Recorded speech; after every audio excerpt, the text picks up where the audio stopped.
On a blisteringly bright Wednesday afternoon, Roseanne Foster Vaughan of the Barbados Council for the Disabled, Fernander Augustin of the Eastern Caribbean Alliance for Diversity and Equality, and Jamal Phillip from the Grenada Council for the Disabled sit at a public table at Pebbles Beach in Barbados. They are dressed for a day of lounging at the beach and are sipping drinks to keep cool.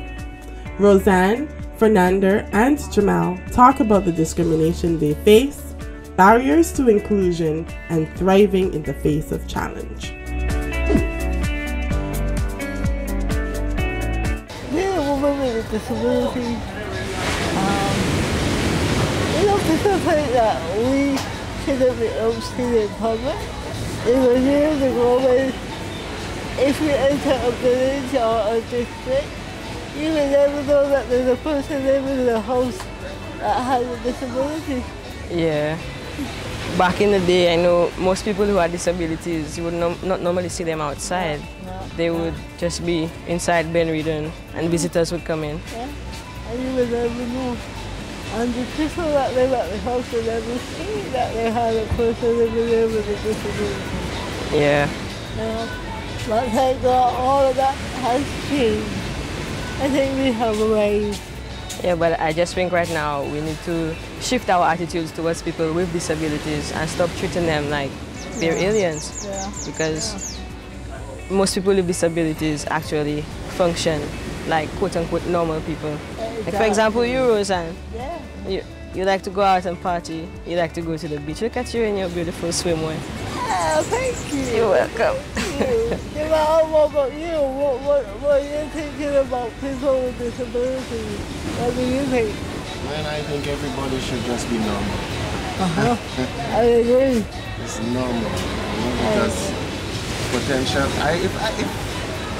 If I would say personally, everybody have a disability. Yeah. Because as long as you can do something, Yeah. you have a disability. Yeah. Whether visible or invisible. Yeah. Whether it's visible or invisible, you have a For disability. real. Yeah. Because disability really and truly is you can't. Yeah. So trust me, I really don't believe that it's just a certain amount of people that can't. You know?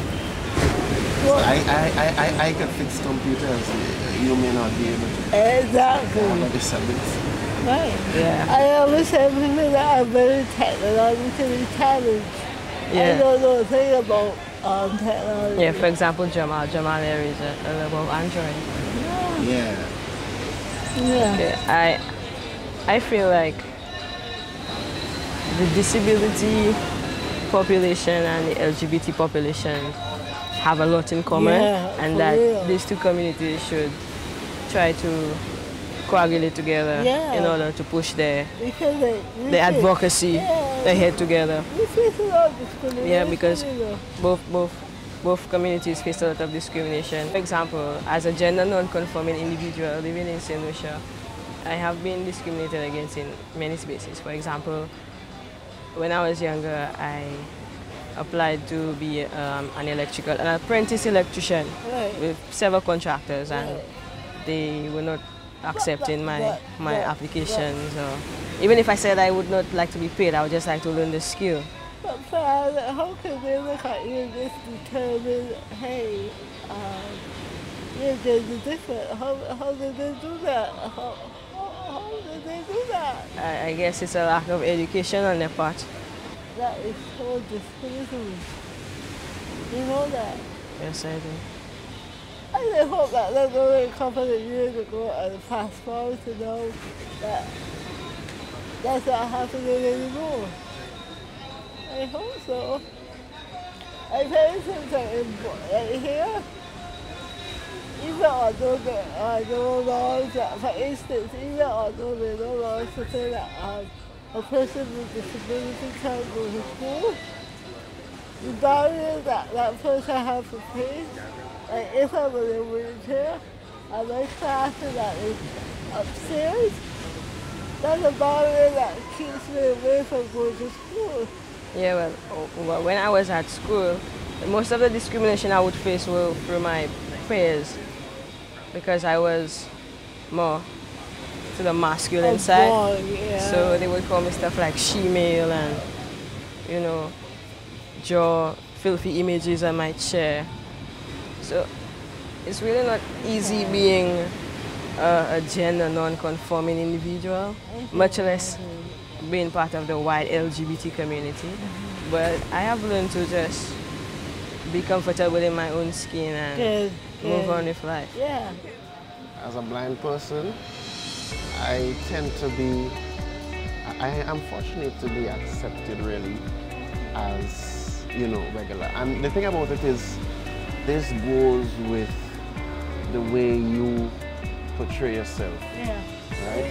Because I am a person, I'm very determined. I'm very outgoing. I don't believe in keeping myself down and just, you know, limiting myself. So society sees that. So, I mean, anybody who would think differently would be persons who is just ignorant. And really and truly, they wouldn't bring any negative comments to me. They would do things like, look, they probably might offer some sort of a pity reaction. And, you know, they would probably, let's say for instance, I would be walking with somebody and they would ask the person who I'm walking with, is he blind? Is he this? And, you know, and I would be like, okay, then, well, I'm right here. If you want to know something, you could ask me. You understand? So this is the only thing I face, but I mean, generally, everybody just see me as who I'm supposed to be seen as. Yeah. I agree with you. It's what you bring to the table. Whatever you bring to the table, you're going to get respected for it. If you bring a negative vibe, you know that it will be disrespectful. If you bring a positive vibe, you can stand up and respect who you are. Yeah. You know, it's a case to me. I believe a lot in human rights. That all of us are equal. All of us are entitled to the same rights across the board. For instance, when I first got married, I wanted to have a family, have a child. It didn't work out quite the way we wanted it to work out. And people would say, but why don't you adopt? Why don't you go adopt a child? You know what I said?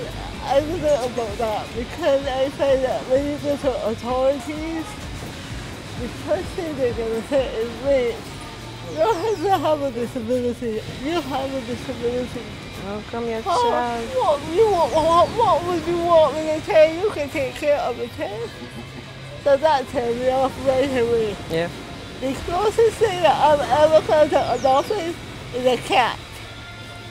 A couple of years ago, this little kitten came up my step. And I said to my husband, we have to feed him. And he said, no, Roseanne, if we feed this kitten, He's gonna stay. it's not going to go away. You know? I said, no, we cannot turn it away, we have to give it milk. And it stayed there for 8 years. And that was a great source of comfort for me. It teaches me lessons that before him I would have never learned. For instance, when my husband used to travel, and we said, okay, because of the cat, we can't travel together anymore. One of us has to stay home to take care of him. take care of this cat. And you know what that is? If I can do all of that for a cat, imagine what I could have done for a child. That is true. Oh. I find that society really puts a lot on you. And does. you have to be constantly fighting against the stigma. And the discrimination. And it's so fair. It really isn't fair. It's so unpure. It's not going to be all negative. It has to be positive. What are some of the positives that you found in your journey? In my journey,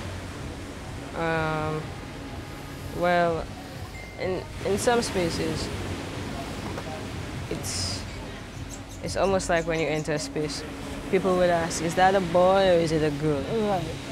Right. That's one of the questions that would peeve me. Yeah. But I feel like I'm at the point where I would give a forward answer, like, what is it to you? How does it benefit you? And most times, they would just leave me alone and go about their business. Some of the times, I'll probably get some insults and whatever, but... You really don't care about them? I really don't care. You know, you got your life to live. I got my life to live. Yeah, live. I always say they're like, so why are you allowing them to stop living your life? Yeah. Jamal, what about you? How has it been accessing public spaces? What kind of treatment did you get? Well, I mean, the only problem I have in terms of going through public places and so on is just problems with accessibility in terms of structural adjustments and so on. And that is quite obvious in my case, because Grenada have a lot of inaccessible location when it comes to blind people, and so that is a challenge. But you have to find ways and means to adjust yourself or get through it then, because it's not like you could lobby for it and get it in an instant. Okay, life has to go on. A lot of advocacy. Yeah, we try, we try to advocate for a lot of different things, and still doing that. But it's just time and hope, really. Sometimes we probably need to develop on strength and probably need a bigger voice, but we're still doing what we have to do. Like here in Barbados? Huh? Like in Barbados, where I work for the Barbados Council for the Disabled. And we are big on advocacy. Like for instance, we have a national program here in the area, fully accessible Barbados. And it is about really improving making Barbados as accessible as we possibly can. So although there's a component which speaks to accreditation of businesses, there's also a component where we try to build awareness to government and to policy developers. And hey, we need to make this thing much more accessible. We can have ramps that are graded in the correct way. We need to really make it accessible for wheelchairs to get from point A to point B. Yeah. It's a really good program. It's a really good program. And once we come into your space and we accredit your space, you can go ahead and advertise it on your website as a hotel. Once we do recommendations to you and you're able to fix your property, you can go ahead and put it on your website. And don't get mistaken. There are a lot of people with disabilities who wanting to travel, and they go on the website to see what is accessible in different countries. And once they hit upon your hotel, you can be sure that they are coming to your hotel. But they're not coming by themselves, they're bringing their whole family. You know? They're bringing their whole family. And that's how we can build tourism. You know, we're always looking for ways to tell our beautiful island. And that is one of the ways. Once you have a great infrastructure in place, you can bet the word is going to get out there that, hey, Barbados or St.Lucia or wherever can be the place that you can come. You know, and that is strong message going out there to anybody watching this YouTube video. I'm so happy we had this conversation, guys. It was so good catching up with you. And I like the idea that we watch stories from different islands, Barbados, St.Lucia, Grenada. It's been a pleasure. One love, one love. One love. One Put your love. fist on there. One love. Yeah.